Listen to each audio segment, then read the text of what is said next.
Bueno, buenos días.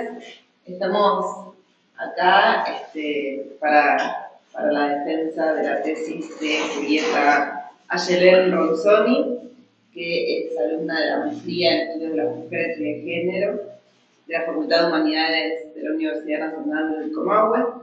Su tesis se titula Participación Política Infantil y Perspectiva de Género en la provincia de Río Negro. Están presentes aquí con nosotras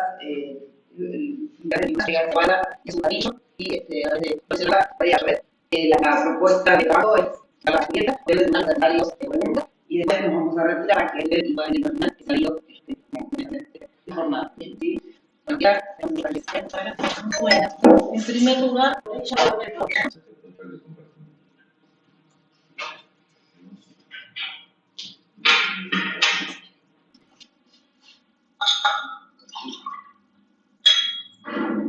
ya está, ¿eh?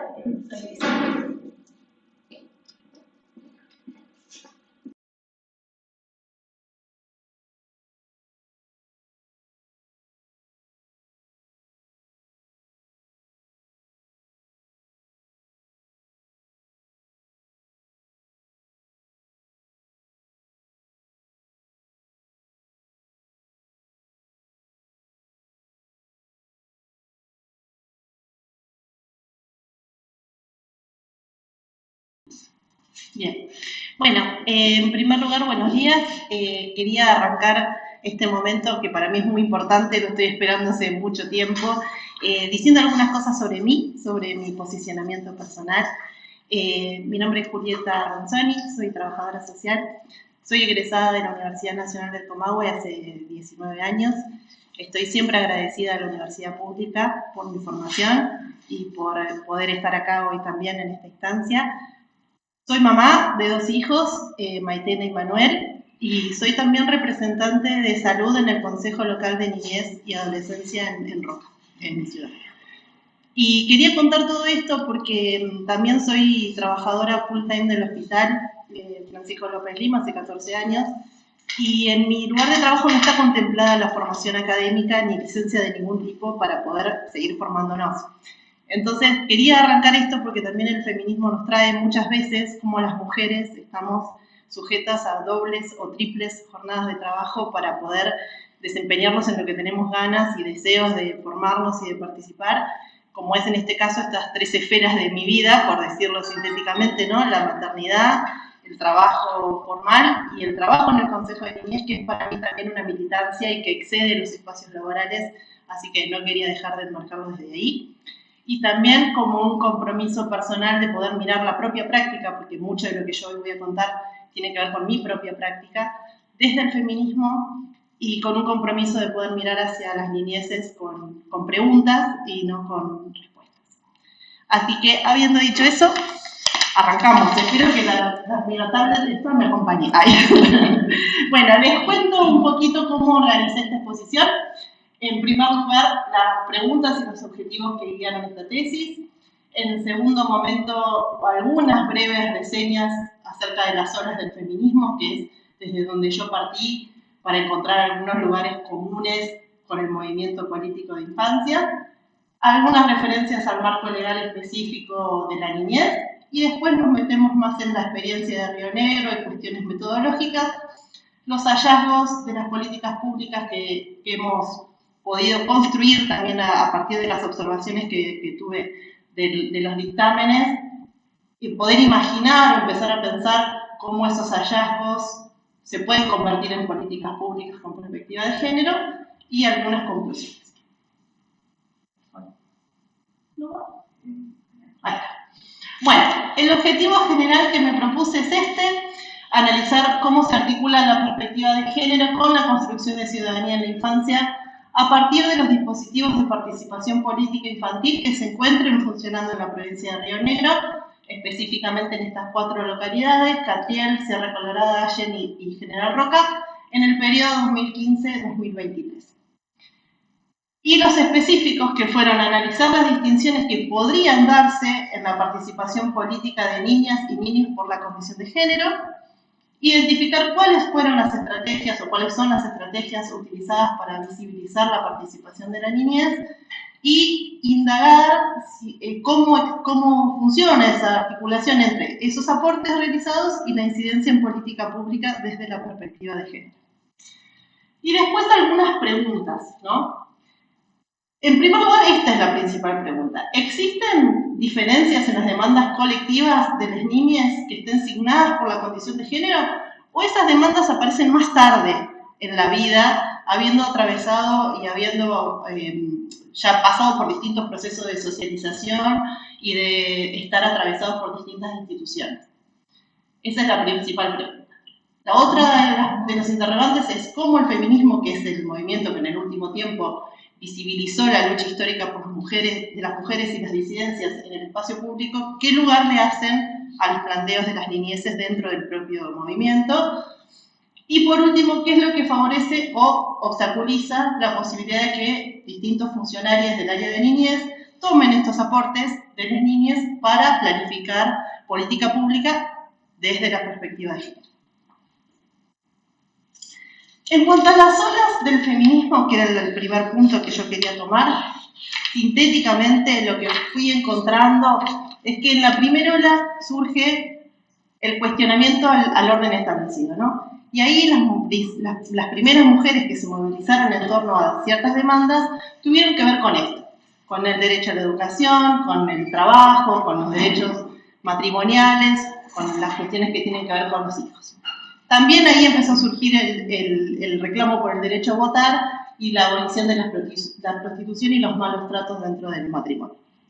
Esas principales demandas se organizaron en un cuaderno de quejas, se llamó así, y ahí yo encontré un paralelismo muy interesante con un dispositivo que después las niñas propusieron, que es que exista un libro de quejas para ser utilizado por los propios niños para quejarse de situaciones referidas a los adultos, en este caso, ¿no? Pero me pareció un punto de encuentro interesante también entre aquel primer movimiento de mujeres y este actual, porque es actual, de las niñas.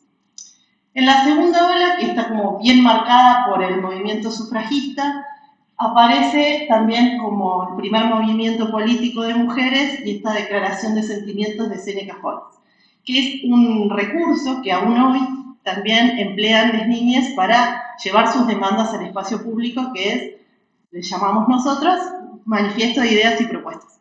Y ese manifiesto de ideas y propuestas funciona de la misma manera. Se le acerca a ese colectivo de niñas, a las autoridades, demandas propias.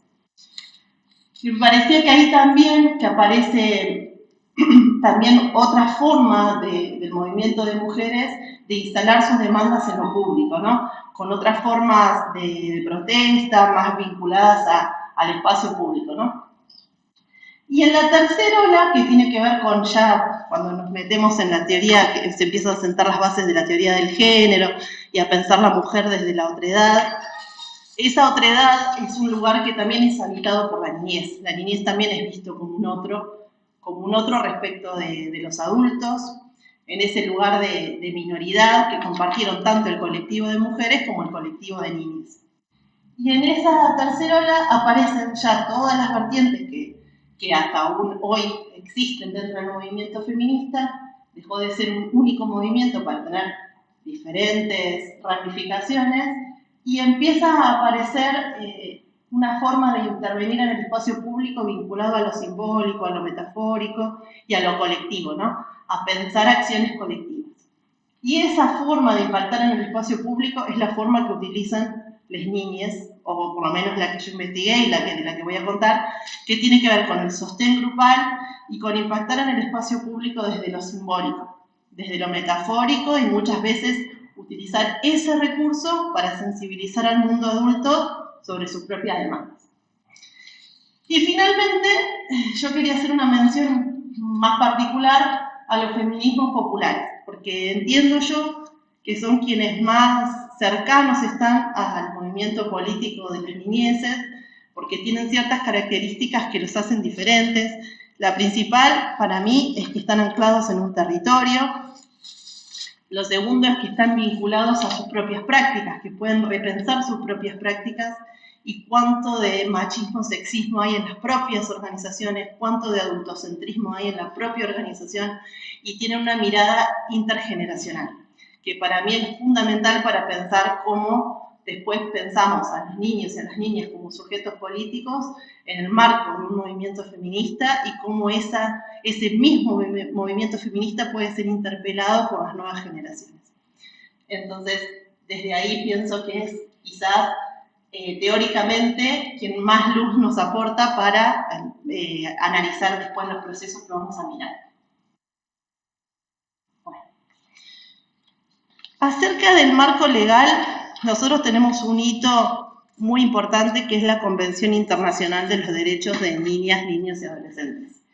Eso es una materia, digamos, fundamental en el marco legal para pensar que los niños y las niñas sean considerados ciudadanos, ciudadanas en tiempo presente, ¿no? Y no solamente cuando alcanzan la mayoría de edad y pueden participar de lo que sería una democracia representativa, ¿no?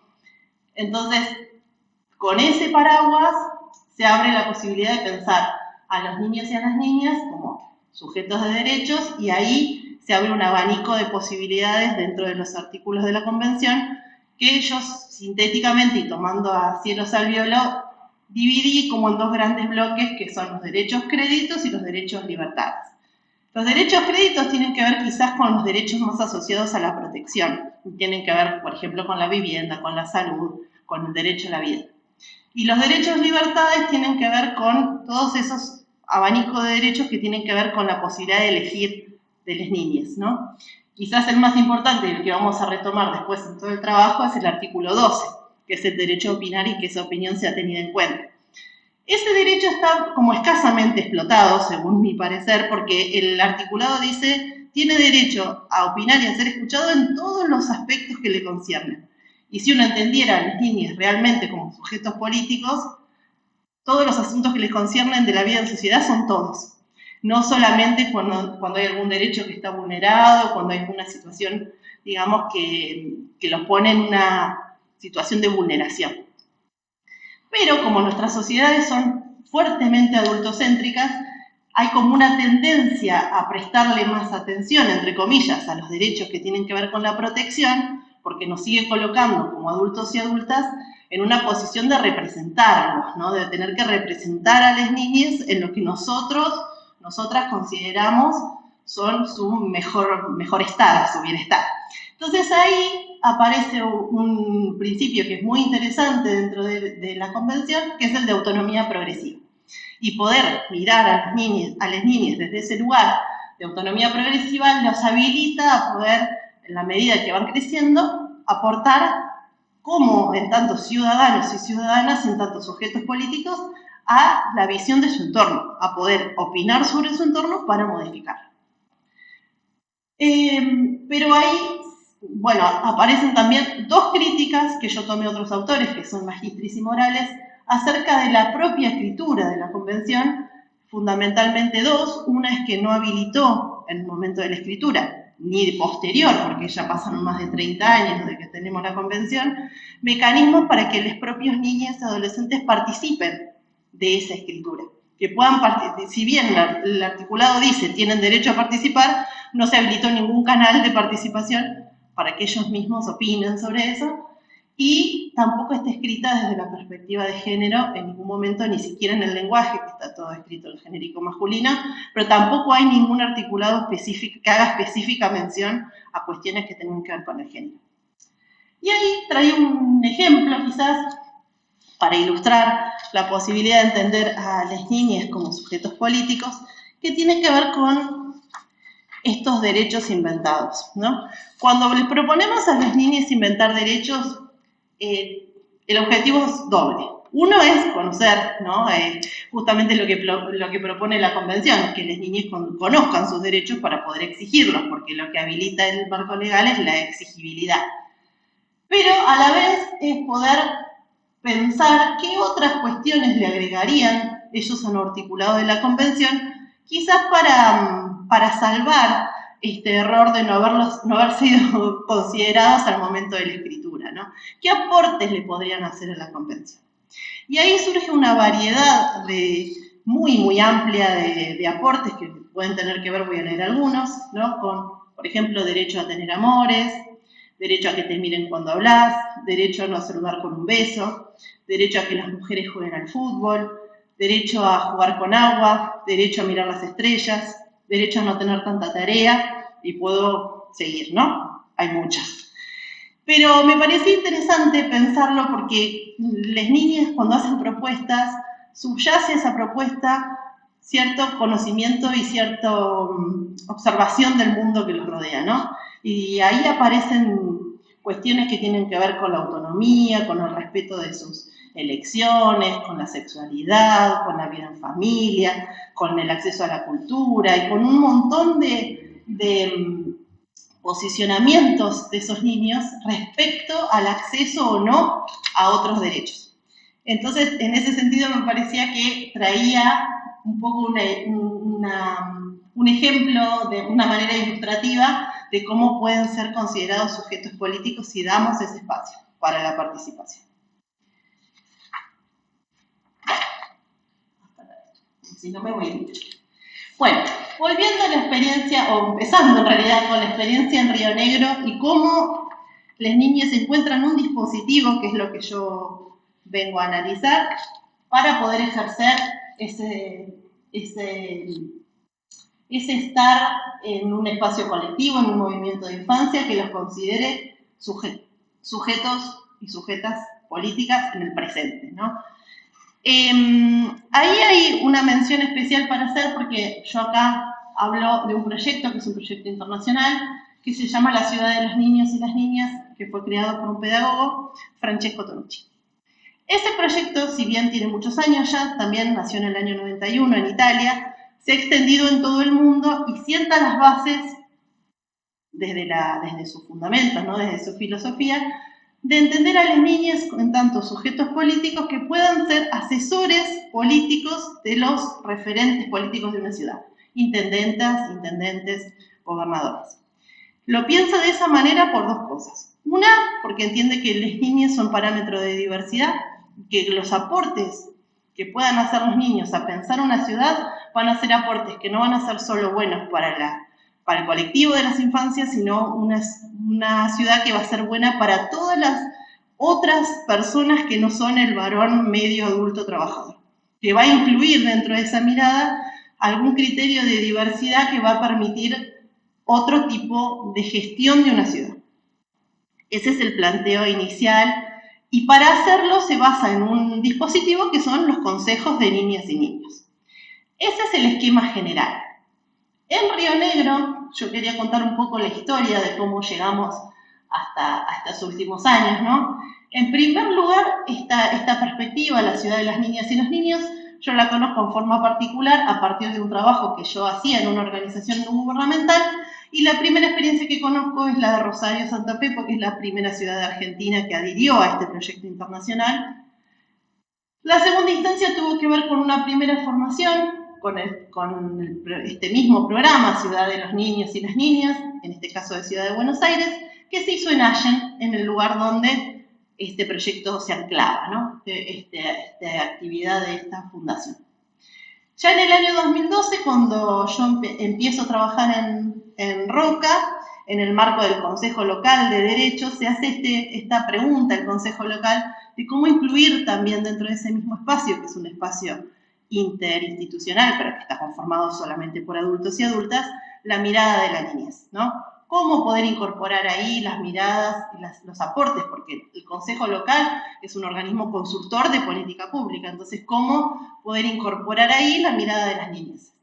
Entonces se propone esa misma formación en el año 2012 en General Roca y en el 2013 empieza el primer Consejo de Niñez, llevado adelante desde el marco del Consejo de Niñez y Adolescentes.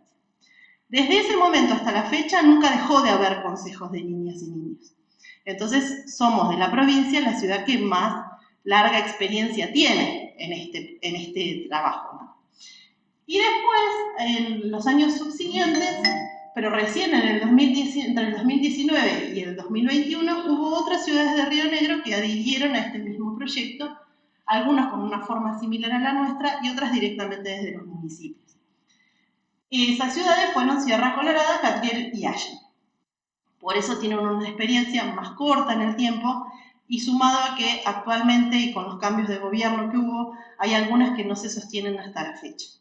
Entonces, esto también es un poco para explicar por qué estas fueron las ciudades seleccionadas, porque son las únicas de Río Negro que llevan adelante procesos parecidos o similares, no hay otras.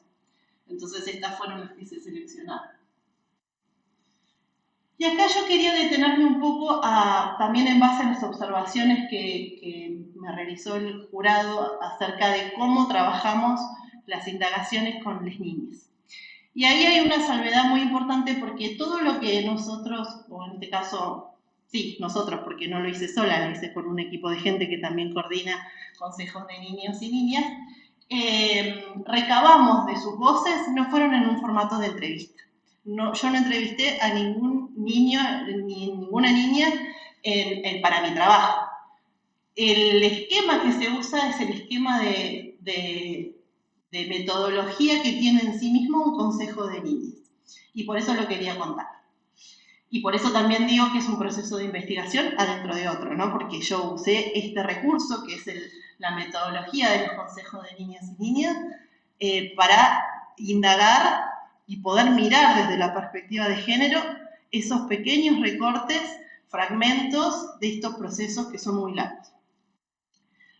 ¿Qué es un consejo de niños y niñas en principio? Es un espacio grupal que se convocan niños que tienen aproximadamente entre 8, 10, 11 años. Funciona de manera semanal durante 2 años. Entonces, en esos 2 años hay un encuentro de 1 hora y media, 2 de duración, que se sostiene con el mismo equipo que coordina y lleva todas estas partes para entenderlo como un proceso de investigación. Primero se planifica en equipo. Se planifica en equipo una propuesta que tiene que ver con abrir sentidos dentro de un espacio grupal. No se lleva una propuesta cerrada, ni una temática definida por los coordinadores, ni es una entrevista sobre un tema puntual. Son actividades para conocer, para ver qué le interesa a ese grupo, qué opina de determinadas cuestiones, pero muy amplias, como puede ser qué le da bronca, qué le da felicidad, qué opina del barrio, cuál es la mejor escuela, cuál es la peor escuela, cómo son los adultos y las adultas. Bueno, infinidad porque tenemos tiempo. Eso es lo bueno de este proceso, que tiempo tenemos, entonces podemos abrir y abrir sentidos para conocer ese colectivo de niños y niñas y cuáles son sus propuestas y sus demandas. Nos servimos de una metodología muy estricta en cuanto al registro. Entonces, cada encuentro tiene un registro que es un registro textual. Por eso después podemos citar derechos inventados y podemos citar frases textuales porque el registro es lo más textual posible. Y después se hace una relectura de ese registro identificando emergentes. Ahí lo que usamos es un método que es el método comparativo constante, que lo que hace es volcar la información en una tabla de 3 columnas. Una es el registro textual de lo que pasó. Otra es las observaciones, comentarios, inquietudes que le pueden surgir al coordinador o al investigador en este caso. Y la tercera columna son los emergentes. ¿Qué son los emergentes? Los emergentes, decimos nosotros, son algo de la vida de esos niños que aparece porque el estar de esos niños en general en nuestras sociedades es siempre un estar oprimido. Entonces es lo que emerge en ese grupo y aparece como novedoso, como disparatado, como diferente a mi mundo adulto. Entonces en esa tercera columna se van anotando los emergentes que siempre van a ser provisorios porque los tenemos que constatar a lo largo de la vuelta que podemos hacer después en espiral hacia la próxima planificación para devolver eso mismo al grupo, a ver si resuena y si eso completa un emergente colectivo, grupal o no, o si lo tenemos que descartar. Entonces, por ejemplo, en un encuentro, bueno, después vamos a ver un ejemplo, no me voy ahora con el ejemplo. Ese proceso que nosotros hacemos semanalmente y en equipo está acompañado por una tercera persona que no está en el espacio del grupo, entonces puede tener una mirada externa y puede de alguna manera evitar ciertos riesgos, ¿no? El riesgo de caer en el adultocentrismo que todos tenemos y que todos fuimos socializados en esta misma sociedad y lo podemos llevar, también lo tenemos que batallar, ¿no? Tenemos que ver de qué manera nosotros mismos, nosotras mismas no acallamos ciertas voces o no invisibilizamos ciertos planteos. Tenemos que ver de qué manera poder devolverlo creativamente al grupo para ver si ese emergente provisorio que yo identifiqué, que es siempre una construcción intergeneracional, ¿no? Entre lo que las niñas nos dicen y nosotros observamos, es siempre una construcción conjunta, resuena o no. Y ese momento, que es fuera del espacio grupal, es lo que nos permite esta vigilancia ideológica y epistemológica. Una vez pasados varios encuentros, se pueden ir haciendo sistematizaciones de zonas de interés y de demandas grupales que hayan tenido las niñas, por ejemplo, a los 6 meses, ¿no? Para poder ir teniendo como un sondeo. En total, tenemos en 2 años aproximadamente 64 encuentros, entonces hay mucho tiempo para poder revisar, para poder descartar emergentes y para poder construir en conjunto cuál es la temática de interés de ese grupo de niños y niñas que va a salir a lo público. Porque siempre el objetivo de un consejo de niños y niñas es salir a lo público con una propuesta, en lo posible, de política pública. Bueno, y acá el ejemplo que quería compartirles, que es uno de los que después están en el trabajo. Tiene que ver con esta campaña que surgió en el año 2018 en el Consejo de Niños y Niñas de Barrio Nuevo. Ahí como emergente pudimos identificar a lo largo de mucho tiempo que aparecían muchas cuestiones vinculadas a derechos vulnerados, ¿no? Trabajábamos en situaciones que muchas veces en los consejos de niños, todas las veces, el lenguaje con el que se trabaja es el lenguaje del juego, porque es el lenguaje más cotidiano de las niñas y además porque es el que nos permite desnaturalizar ciertas cosas, imaginar, recrear el orden de las cosas. Entonces, muchas veces utilizamos la imaginación, la fantasía y otros recursos que tienen que ver con poder desnaturalizar la realidad. En esos ejercicios, una vez trabajamos con varitas mágicas y sobre qué cosas quisiéramos hacer desaparecer. Y todas las cosas que quisieran hacer desaparecer tenían que ver con derechos vulnerados. El hambre, la violencia, los golpes, la mentira, los abusos en las infancias. Entonces eso, más con emergentes, fue un emergentazo. Pero además de que no sucedió en una única vez, porque como conté antes, el proceso espiralado nos permitió ir viendo que eso todo el tiempo volvía a ser una demanda grupal. Entonces, en este sentido, que los consejos de niños y niñas intentan generar política pública, aquí aparece esta frase también textual tomada de un registro que es: haría desaparecer los celulares, los grandes solamente le prestan atención a los teléfonos. Entonces acá vine con mi teléfono, lo trajimos, tiene sus años ya, pero lo trajimos. Este dispositivo se creó a modo de... Esto es muy sensible.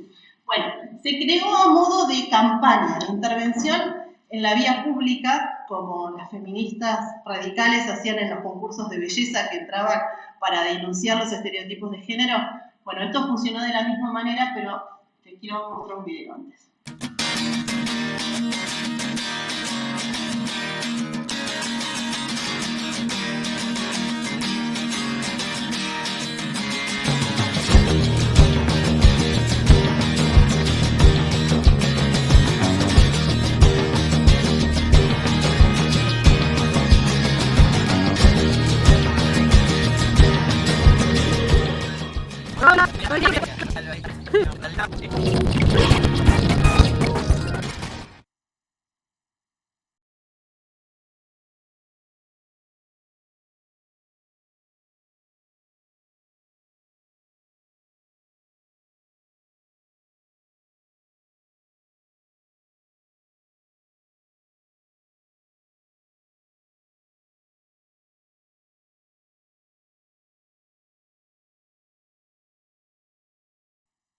¿Cómo funciona el teléfono? Funciona con mensajes que están acá atrás, que es lo que los chicos, las chicas estaban haciendo en el video, que fueron definidos por ellos, ¿no? Y dice, por ejemplo, desaparecería la maldad de las maestras, desaparecería los celulares, desaparecería las drogas, desaparecerían las personas violentas. Todos estos mensajes fueron definidos grupalmente, ¿no? Y la característica de esta intervención es que era destinada a adultos, porque son los adultos los que solamente le prestan atención al teléfono. Entonces, un niño se escondía acá adentro y el adulto apretaba una de las letras y de adentro del celular le llegaba un mensaje. Y ahí se podía interactuar, ¿no? Preguntarle al niño, poco preguntaban los adultos, voy a decir, ¿por qué dicen eso? ¿Por qué? ¿Basados en qué? ¿No? Pero esto se trabajó mucho tiempo, porque había que poder salir al espacio público a decir mensajes como estos y a después poder argumentarlos, ¿no? Entonces, esto se trabajó mucho tiempo, fue casi todo el proceso del Consejo de Niños llevó este trabajo de poder sacarlo al espacio público. Y traía el ejemplo de las feministas de esa época, porque esto fue una fiesta de los derechos y nosotros fuimos a una fiesta de los derechos a hablar de derechos vulnerados. Entonces me parecía muy simbólico como el mismo proceso de ambos colectivos, ¿no? Ahí encontrándose en esa cuestión simbólica, ¿no? De poder visibilizar. Y les traje postales, porque también los otros niños acompañaban la intervención con postales que hacían como de soporte de lo que el niño estaba diciendo, lo que el niño estaba diciendo desde dentro del celular.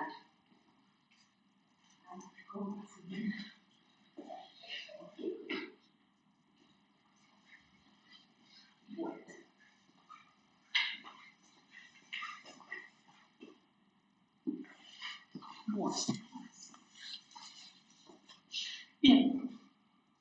Bueno.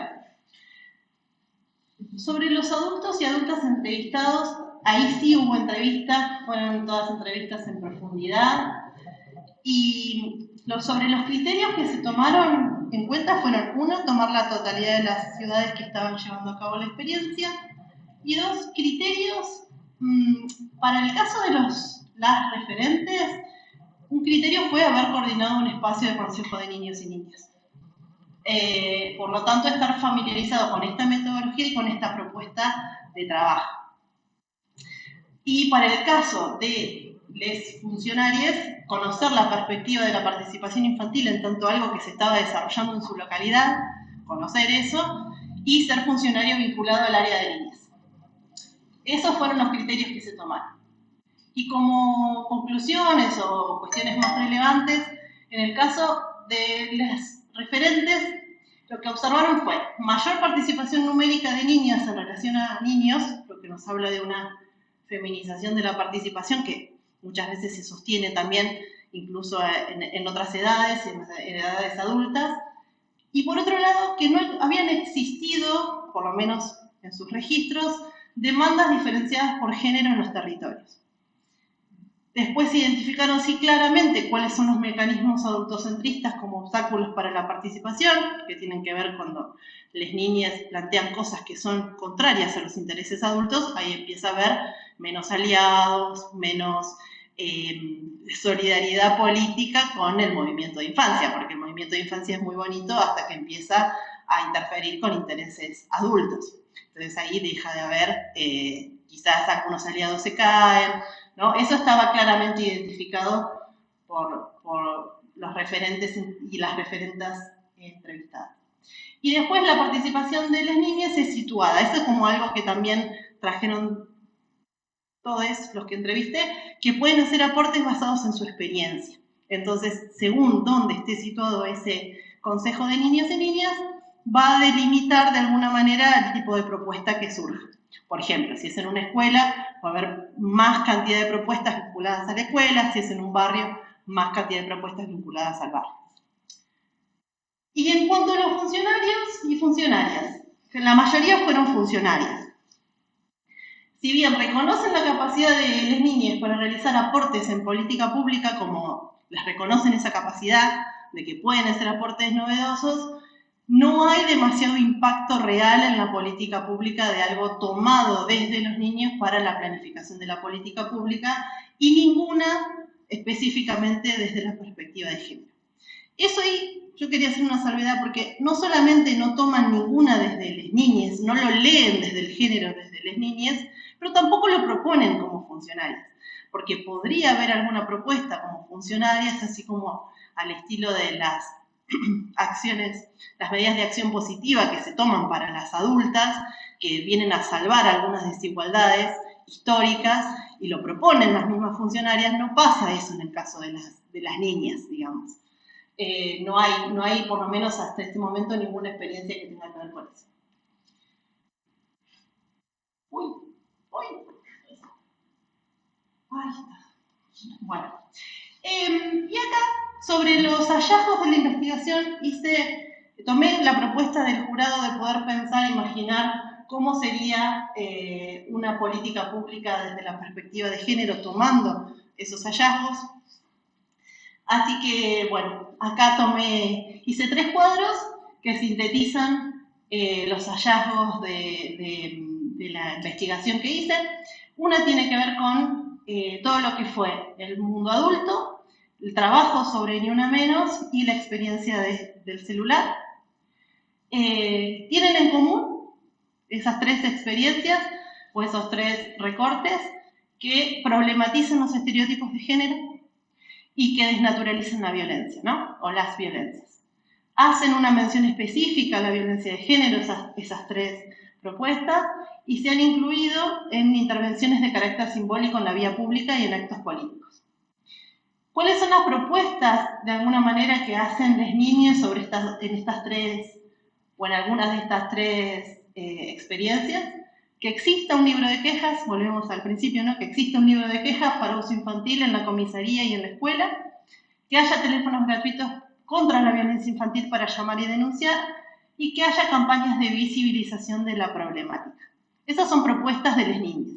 Entonces, al momento de imaginar cómo podría ser una política pública con perspectiva de género tomando esto, yo ahí rescato que hay muchos puntos en común con las demandas del colectivo Ni Una Menos, que también hace manifiestos, como hacen manifiestos los niños, y dentro de esos manifiestos hay puntos de demandas concretos. Uno tiene que ver con la educación sexual integral y poder incorporar dentro de esa ley, que ya habría que revisar a muchos años de su implementación, cómo está funcionando efectivamente, e incorporar cuestiones específicas sobre prevención de violencia de género.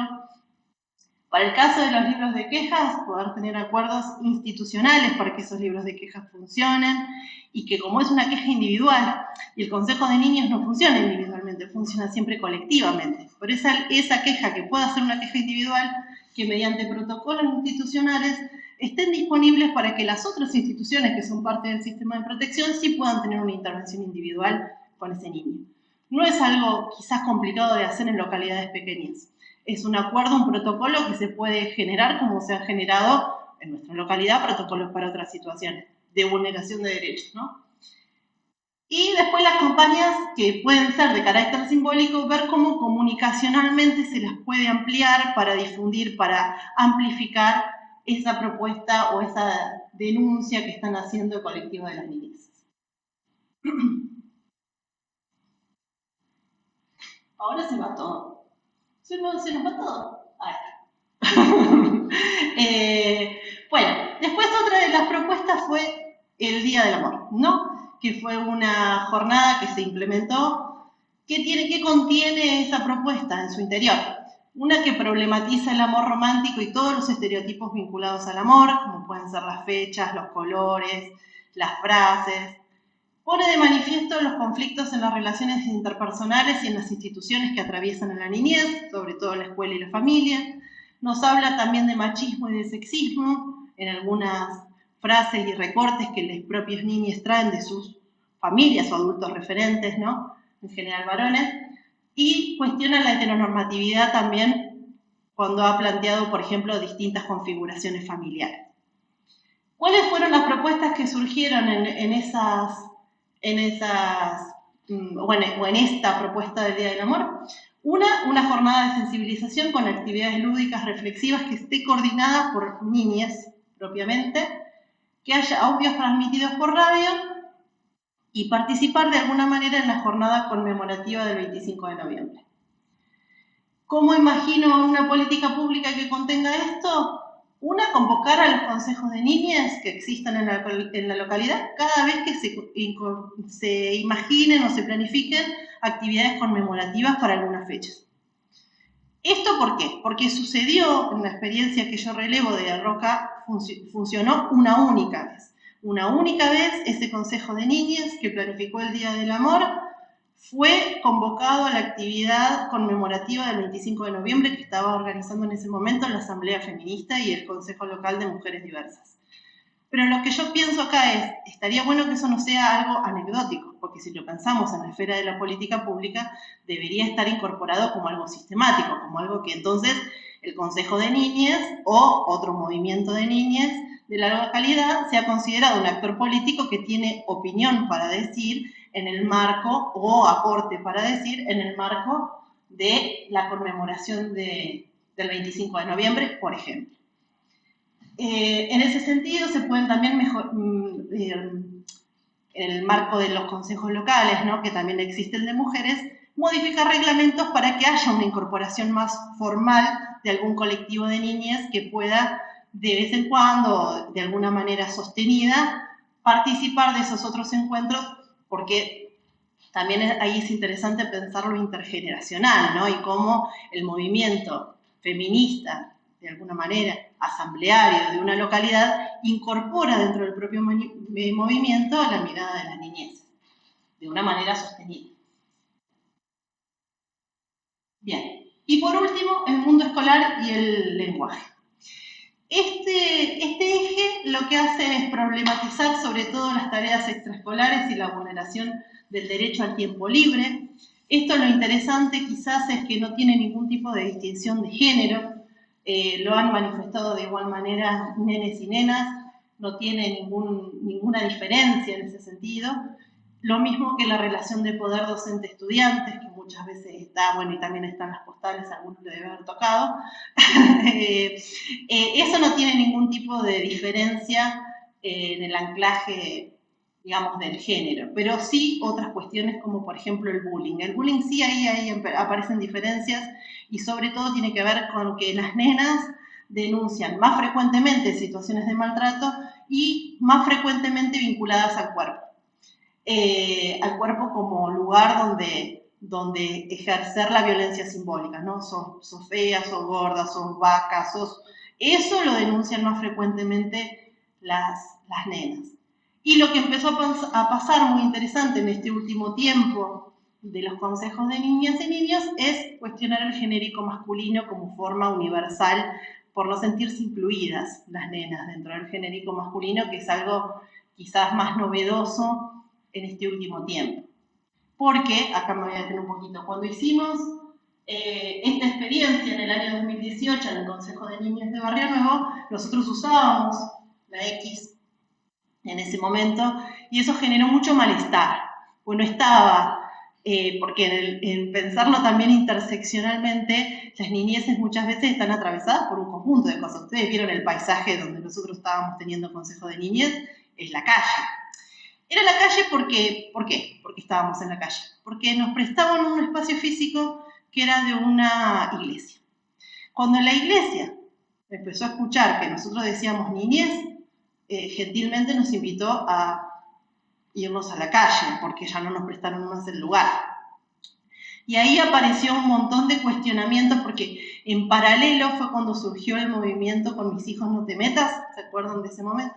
Entonces ahí empezó a haber como una especie de corrimiento de la institución que nos albergaba y nos dejó de albergar. Por eso nosotros terminamos en la calle en ese proceso y por eso muchas veces es interesante pensar en el lenguaje porque así como habilita un montón, en otros contextos no lo hace.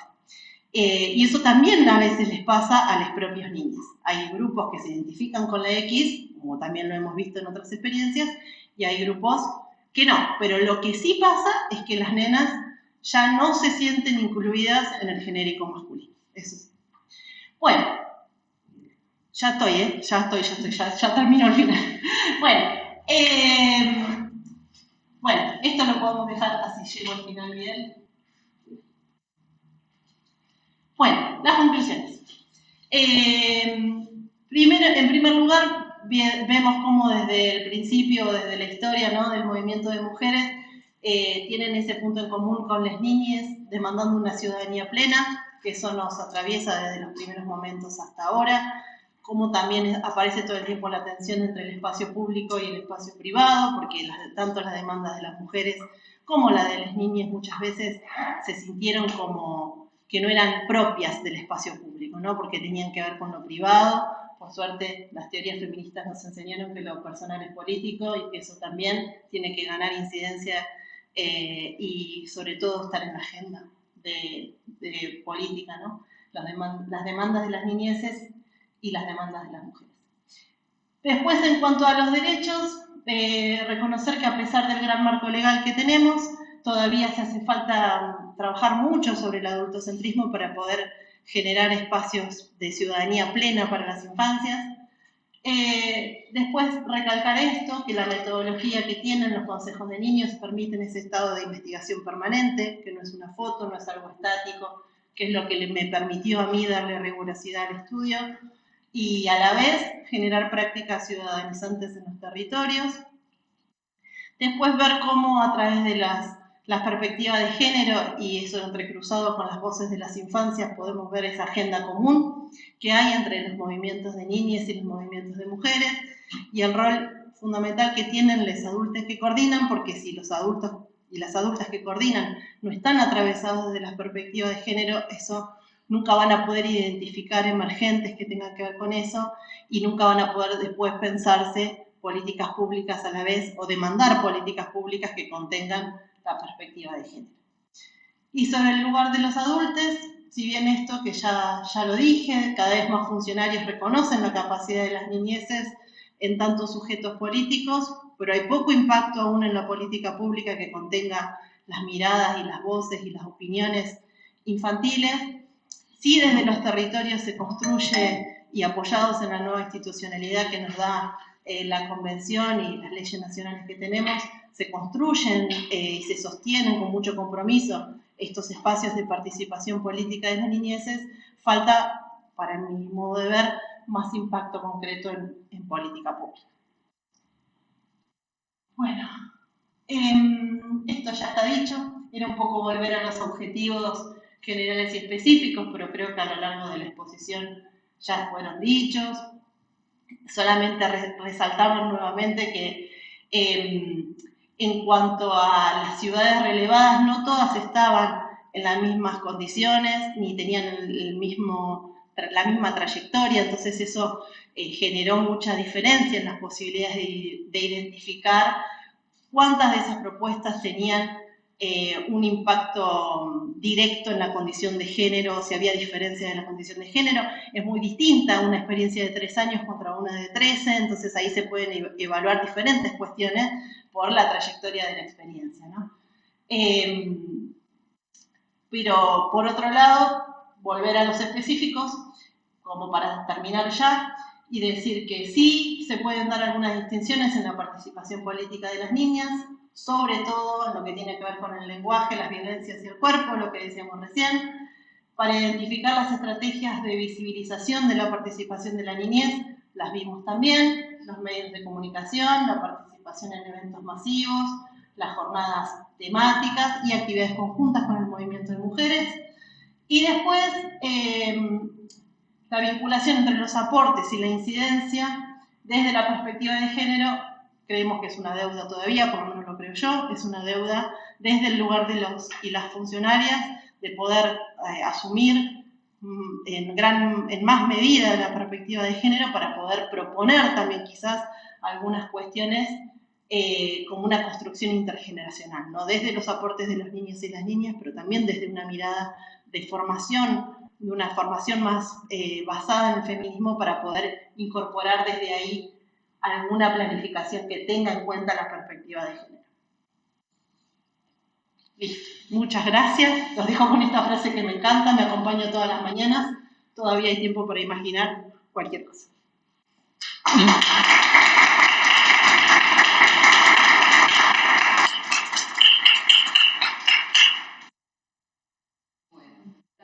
gracias. Felicitaciones. Me senté porque pensé que ahora me iban a preguntar cosas. Ahora la pongo acá porque si no Valeria no me ve y sería una voz en off. Valeria, ahora la propuesta es que le hagan comentarios o preguntas Julieta, lo mismo Suya y Jesús que están acá presentes, no sé quién quiere que esté. No sé, vamos a ver. Sí, entendido. No sé en qué orden quieren, si quieren empezar allá y luego sigo yo.